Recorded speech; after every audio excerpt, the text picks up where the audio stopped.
Chapter 5 starts with Janie and Joe arriving in Eatonville to find that it really only is composed of a few shacks. According to Joe, this is just as he thought. They meet two characters, Lee Coker and Amos Hicks, who inform him that the town has no mayor because they're all grown and haven't thought about it. Joe states that he is going to go buy land, which the men laugh at, and then Joe goes off to do it while Amos hangs back to unsuccessfully hit on Janie. Joe goes off and buys 200 acres of land from Captain Eden, and more families start migrating to the town.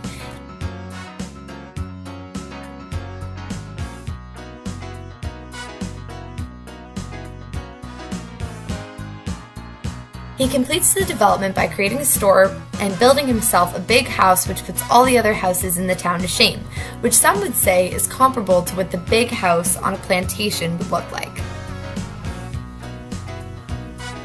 After this development is highlighted, readers witness one of the first indicators of Joe's folly, where he tells Janie that she needs to start looking the part of a mayor's wife, and that she is elevated above the other townswomen, stating, "You are the bell cow, and the other women are your gang."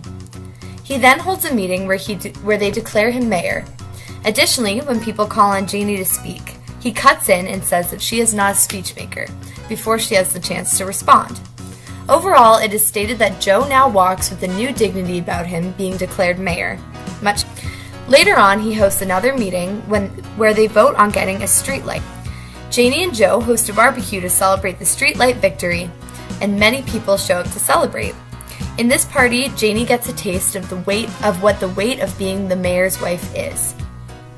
Later on, she tells Joe that she is getting weary and hopes that all the work will be over soon. Remember that Joe promised her an easy street kind of life in Chapter 4. To this, he responds that he is just getting started.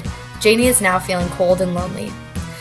We are then given an anecdote where Joe purchases the spitting pots for himself and Janie. This is used as an example of the way that Joe elevates and isolates himself and Janie from the townspeople. Janie feels this isolation deeply, the impact of awe and envy against her. In this chapter, we see the shift of the town go from excited about all the new changes to being envious of Joe and Janie. We see a shift in Joe going from someone excited to build up the new town with his new wife to someone who feels powerful than the rest and is very vain. Lastly, we see a transition of Janie go from someone who is excited to start a new life with her husband to someone who is submissive, tying up her hair and listening to her husband's orders.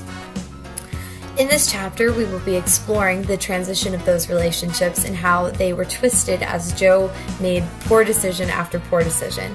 Overall, that is Chapter 5.